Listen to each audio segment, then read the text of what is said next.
So you've warmed up, you're ready to go to the golf course, but before we go to the golf course, we got to go to the golf course. Now, what do I mean by we're going to the golf course before we go to the golf course? Well, what I like to do and what I learned after studying Ben Hogan for a long, long time was he liked to play some holes on the golf course before he went to go play in his round. So what does that mean? That means when you're out on the practice tee, after you've loosened up, I want you to play the first 3 or 4 holes. And what that means is you need your mind's eye. Now, let's just take this camera one shot. We're on the first tee at Bethpage. Why wouldn't we be there? PGA Championship just ended up. And what I've got to do is I know I've got to hit a tee shot here. I'm going to be faced with this. I want that nervous energy. I want that consequential shot. So what I want to do is I want to get in my mind's eye what this looks like so that when I'm on the practice tee, I'm actually visualizing the golf course. So what I'm going to do is I'm going to go through my pre-shot routine. What I mean by that is I'm going to get behind the ball. I'm going to pick my intermediate target. I'm going to come in here. I want to aim this just down the right-hand side. And now I'm coming in. All that practice that I've done on the practice tee, now I'm trying to put this into these last shots that I play before I go to the golf course. Tee shot at number 1.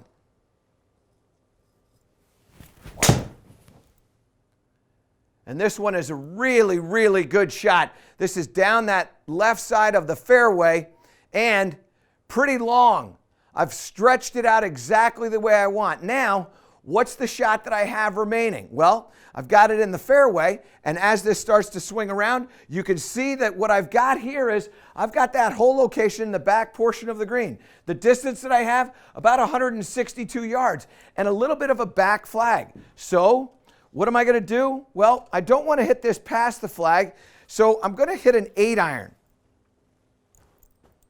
And the reason why I'm going to hit this 8-iron is I want to be thinking about what this situation is. So in other words, when I'm out on the golf course, if I have a front flag or I have a back flag, this 162 could be a completely different shot. If I'm 162 and I'm and the flag's in the front of the green, I may hit a 7-iron here because 162 is right in between for me. My 7-iron's about 165, my 8-iron's probably 155. So at 162 with the back flag, I know I'm not going to be able to hit this 8-iron over the green. This is a shot I can hit with a good degree of confidence and know that I'm not going to hit it over the green. So again, I go through the exact same thing. Get my intermediate target, come in here, go through my little dance step that I've rehearsed. I've got an 8-iron, which is very similar to clubs that I've warmed up with. I've got a back flag. Here we go.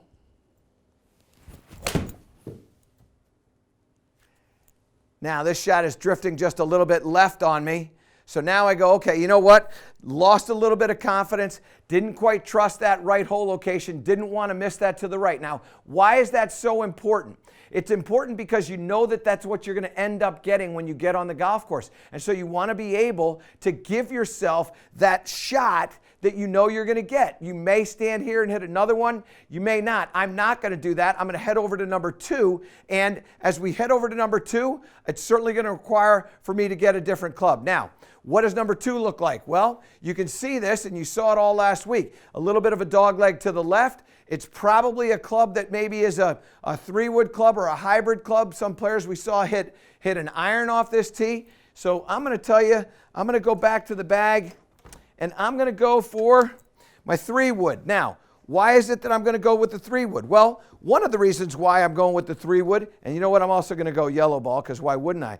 I practiced this club on the practice tee. So I know when I was standing there, I kind of had a feeling, okay, you know what, I might have a 3-wood on the second hole, so I'm going to practice that when I'm on the practice tee, get that feel. And now on this practice tee, now I know, hey, you know what? This is the 3-wood club, so I'm making my decision for when I get to the golf course. Again, I'm starting back here like this. Pick my target, go through a little practice swing, and now I'm going to take this down my line, commit to what I'm doing with my swing. Down the left-hand side, we're going to need a little bit of a kick here. Okay, so now my shot didn't quite go exactly the way I wanted to go. I put a little bit too much hook into that one. What's the shot that I've got? Well, you can see I've got the flag open to me. This tree on my left-hand side is going to offer a little bit of trouble, but at the same time, as I hit this, I'm going, well, you know what? I've got 139 yards. That, another 8-iron. How about that? So now I've got 2 8-irons. Give this a little bit of a look again. That's 2 little pulls. So now I've had 2 pulls. Why am I getting some pulls? Well, my body must not be rotating through the shot the way I want it to rotate through. So now on this one, I'm going to focus a little bit more fully on getting that body to rotate through the shot. Line myself up correctly. Here we go.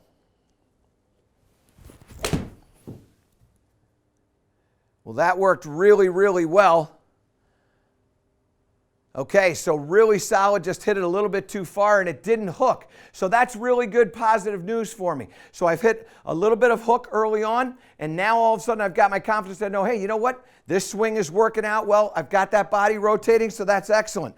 You also always want to put the clubs back into your bag. I failed to do that in my other 2 attempts, but you always put it back in the bag because you want to try to create something that is exactly like what you're going to face on the golf course. Now, as we head over here, tees are up today, hole location in the back left portion of the green. I got about a 172-yard shot. This is a shot for me. I'm actually going to take this 7-iron now, and I'm going to draw this one back into this flag. So this is fun because all I've been trying to do is pretty much hit straight shots, not create any real curve. Well, this time what I'm going to do is I'm going to start this in the center of the green and maybe play a straighter shot with a slight little draw.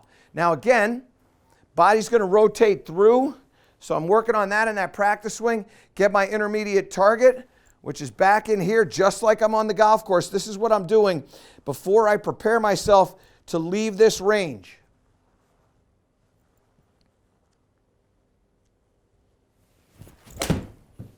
This is a really, really good strike. Maybe just a tad too far because I hit it so well.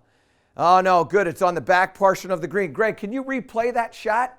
Can we show what that shot looks like? So there you go. Remember, I was telling you I wanted to just hit a little bit of a draw back to that left hole location. Wonderful shot. Now I feel really good about what's going on because I understand what's happening with my body. I know how to get a little bit more distance. I know how to rotate through. I've got all that. Now what I'm doing is I'm going to go over to play the par 5. Now, what does this all mean? Well, what this means is this. When you go out to go play, before you go play, you got to go play. And that means you're going to play those first 3 or 4 holes. Now, it's all dependent upon time. So, only time we had time for was these first 3 holes. But what you can see is once you've gone through these holes in your mind and you've played, I've hit a driver, then I hit an 8-iron, then I hit a 3-wood, then I hit an 8-iron, then I hit a 7-iron.